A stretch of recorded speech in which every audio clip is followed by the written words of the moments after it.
Alrighty, my amazing ballroom dancers. My name is Noe Alonso, and I am your dance professor here on YouTube.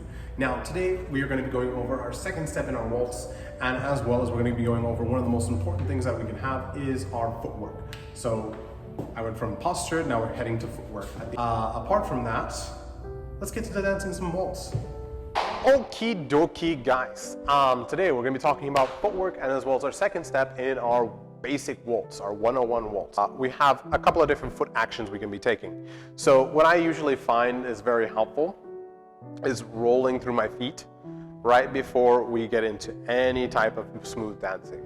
So in rolling through the feet, let's say, again, keeping correct posture and just moving from the hips and let the knees go. It's kind of like skating, skiing. So just going from ball the foot to the toe, ball the foot to the heel, heel, and then to the, like, just rolling through it. So you're gonna go from, let's say, heel, ball the foot, toe, and try not to go this number, because in smooth dancing, we rarely do that.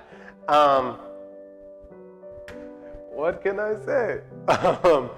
So from our smooth dancing, we have just the lower body going through this motion. So you have so we have back, going to forward, back, going to forward. Let's bring it up a little closer, that way you guys can see. But feet together, forward, back, forward, back, forward, back, forward, back. And again, bringing your feet together as close together as possible, that way you have a firm base.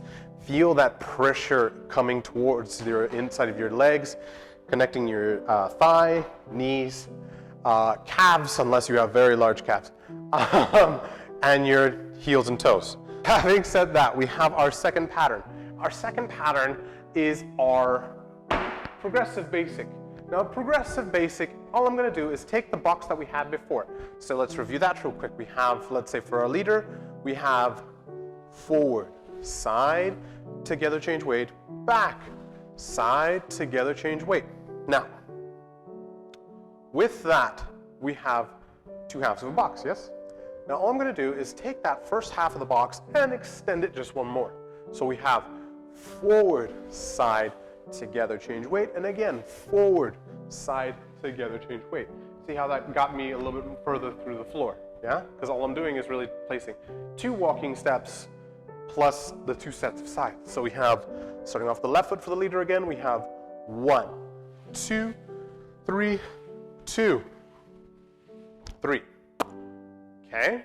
Starting off with the left foot, forward, side, change weight, back, side, change weight.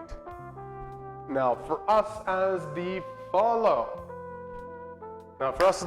We have mirror opposite.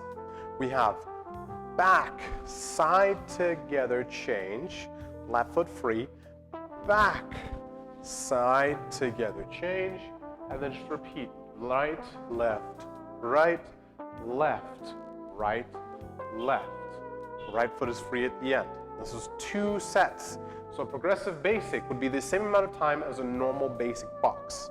A basic box is 6 steps, so 6 steps in total. You have, for the lady again, you have 1, 2, 3, 2, 2, 3. Full box, nothing too crazy. And again, since we're dealing with small space, and since I assume you're doing this either in your living room or a kitchen, I expect that you don't have the amount of space to do it full out. But you would have a general idea of how to make the step pattern happen, okay? Quickly, I forgot about the frame. So with our frame, it's just gonna be a basic T shape. So all I'm gonna do is lift my arms off to the side, slightly forward. Okay, see how that dimension helps? And then all I'm gonna do is bring my arms in like a T, have my hands either clasped, pretend I'm fixing my bow tie, but just keep it generally about right here.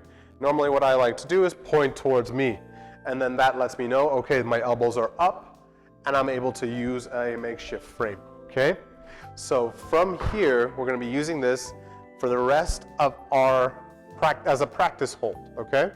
So we're going to be using this for the rest of our smooth dancing, unless we go into a higher level, but for 101, not necessarily.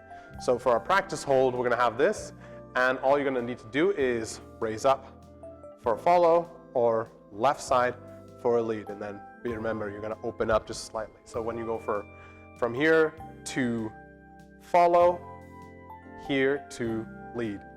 That way you have a nice firm understanding of like, okay, my elbows need to be up like this for my perfect height partner. Now remember, like I said in the first video, depending on what size height your partner is, you may be able to do this every single time if you have a perfect height partner.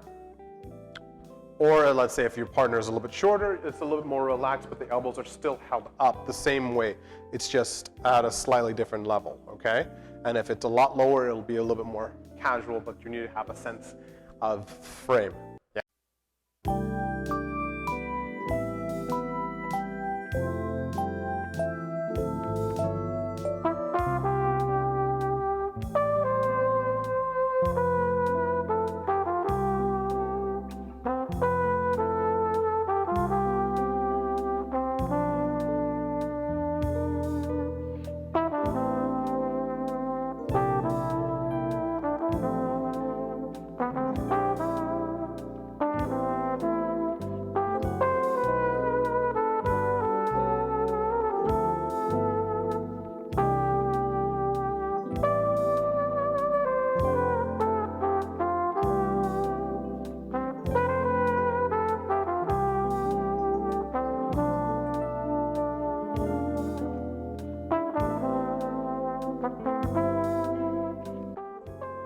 Okay, so that was the end of our second video.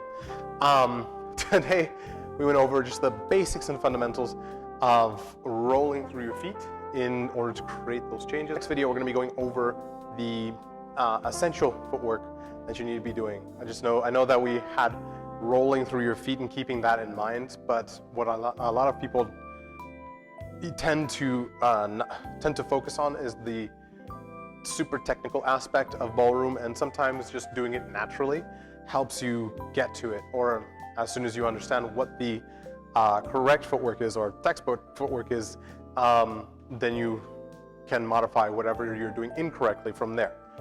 But having said that, I will see you guys in our next video.